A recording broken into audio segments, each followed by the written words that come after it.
안녕하세요. 인생코닝 박종경 변호사입니다. 네, 오늘은 그 삶에 있어서 의식주 중에 이제 주에 해당하는 부분에 대해서 좀 말씀드려보려고 해요. 이제 사는 곳, 동네, 뭐 집, 이런 거와 관련된 주제입니다.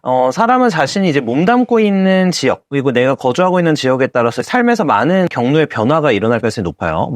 제 친구 중에서도 학교 다닐 때, 농촌, 이제 전라남도 농촌 출신이어서 자기 친구들은 다 농업에 종사하고 있다라고 했었던 학부 친구도 있었고요. 그리고 제조업이 발달한 지역에서 자랐다면 아무래도 부모님이나 다른 어떤 주변인들이 제조업에 근무하는 경우가 좀 더 많을 것이고요. 서비스업이 발달한 지역에서 거주하고 있다면 당연히 서비스업으로 갈 가능성도 높겠죠. 그래서 자신이 이제 보고 접하는 거, 특히 여러 가지 부분에 있어서 지역의 영향을 받을 가능성이 매우 높은데, 그래서 오늘은 좀 사는 동네의 중요성에 대해서 말씀드려 보려고 합니다. 일단 이제 제 개인적인 이야기를 드리자면, 이제 저는 아주 어릴 때요, 이제 서울에서 살다가 경기도 외곽 지역으로 이사를 한 케이스예요. 경기도 외곽 지역에서 초중고를 나왔는데 이제 교육을 받으면서 느낀 부분이 있습니다. 우선은 집값 상승 수준이 서울과 굉장히 크게 차이가 났었다는 점이에요. 그래서 결과적으로는 부모님께서는 서울 자가를 파시고 이제 주변 지역으로 이사를 가신 건데, 이게 인생에 있어서 엄청난 차이를 불러일으켰다. 이런 점을 부정할 수가 없고요. 그리고 단 한 번의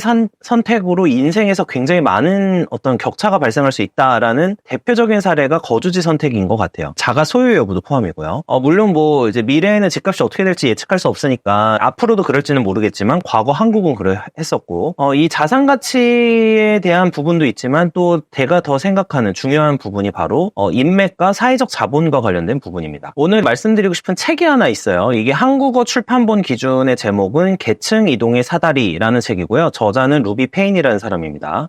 출판사는 황금사자 출판사고요. 이 책은 이제 빈곤층에 대한 어떤 연구를 담고 있어요. 그래서 제가 대학교 때 친구에게 빌려서 읽었던 기억이 있는데, 이 책도 괜찮았습니다. 조금 추천을 드리는 편이고, 이 책에서 나왔던 일부 주제가 있어요. 그 주제와 관련해서 생각을 말씀드리도록 할게요. 빈곤층의 특징 중 하나가 삶의 규칙을 2가지나 익혀야 된다라는 점이었어요. 이게 어떤 건지 설명을 드릴게요. 이게 사는 지역과 관련되어 있는 부분인데, 바로 길거리 동네의 규칙과 학교의 규칙이 다르다라는 점입니다. 이걸 나름대로 설명해보면 이런데요. 학교 규칙은 결국에는 성적을 잘 받고 좋은 학업 성취도를 보이고 이런 사람에게 보상이 돌아가는 방식이에요. 그런데 어떤 지역에서는요, 이런 학교에서의 규칙, 그러니까 학교에서 공부를 잘하는 게 크게 중요하지 않는 지역도 있고요. 다른 게 인정받는 지역들이 있어요. 학교에서는 가령 성실, 격식, 인내, 규율 이런 거를 이제 중시한다고 하면은, 어떤 동네에서는 조직이나 법이나 경찰을 불신하고 격식체가 아니라 구어체로만 말을 해야지 인정을 받을 수 있는 지역이 있고, 또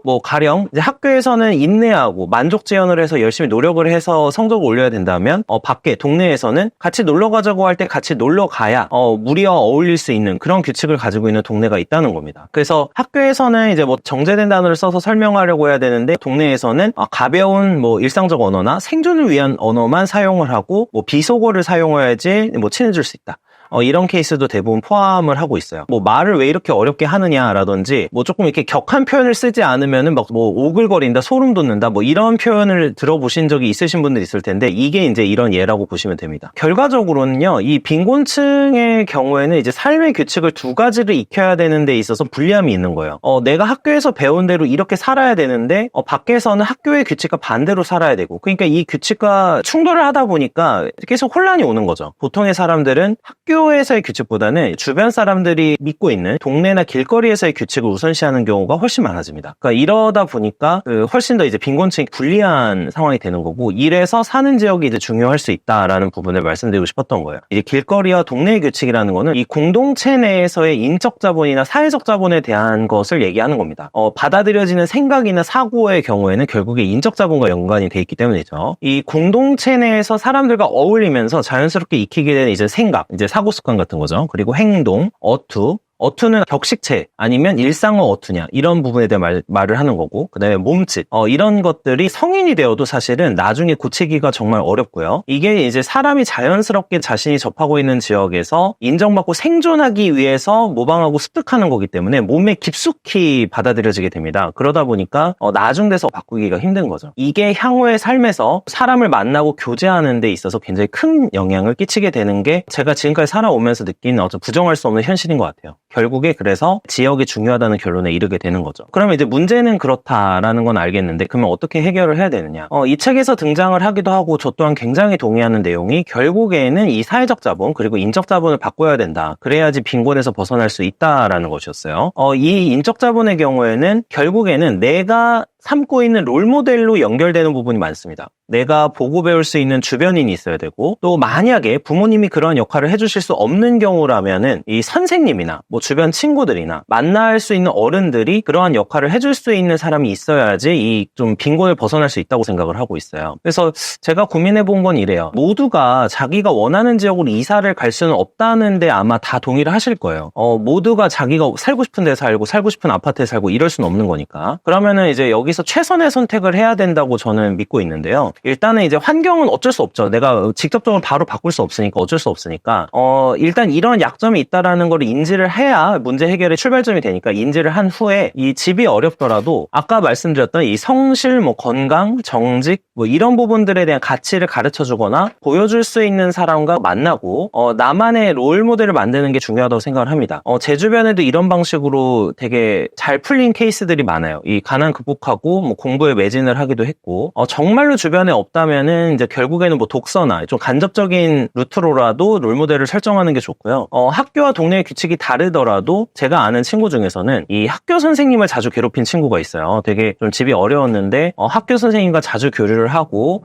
학교 선생님하고 멘토링도 하고 여러 가지 상담도 계속해서 진행을 하면서 훨씬 더 좀 긍정적인 삶의 방향으로 나아간 케이스도 많이 봤고 그 친구도 이제 명문대에 진학을 해서 지금 열심히 잘 살고 있습니다. 제 주변에도 결국에는 이렇게 어려운 환경에서는 뭐 선생님이든 독서든 다른 어른들이든 이런 롤모델을 만드는 게 중요하다고 생각을 해요. 물론 뭐 롤모델만 만든다고 인생이 바뀌냐 그거는 아니지만 적어도 이런 게 있는 게 굉장히 정서적인 안정감을 주거든요. 정서적 안정감이라는 거는 내가 사는 게 이렇게 사는 게 맞구나라는 어떤 안정감을 이제 들려면 인간이 되게 무서운 게 주변에 그렇게 하고 있는 사람이 보여야 돼요. 그래야지 내가 훨씬 더 마음이 편하고 이런 가치가 맞구나라고 하면서 나아갈 수가 있는데 이런 롤모델로 삼을 만한 사람이 없으면은 사람이 계속해서 흔들린다고 생각을 해요. 그러다 보니까 이게 어려움이 있다. 그래서 결국에는 이제 나만의 롤모델을 나만의 방식으로 설정을 하는데 노력을 많이 기울여야 된다라고 저는 생각을 하고 있습니다. 실제로 이제 이 책에서 제시했던 연구 결과 중에서는 집이 가난하더라도 부모님이 성실성 그리고 건강, 정직 이런 걸 이제 가르친 경우에는 자녀의 소득이 증가한다고 하는 연구 결과가 있었어요. 다른 환경 자체를 바꾸기는 어렵겠죠. 그렇지만 뭐 부모님이든 아니면 다른 롤모델이든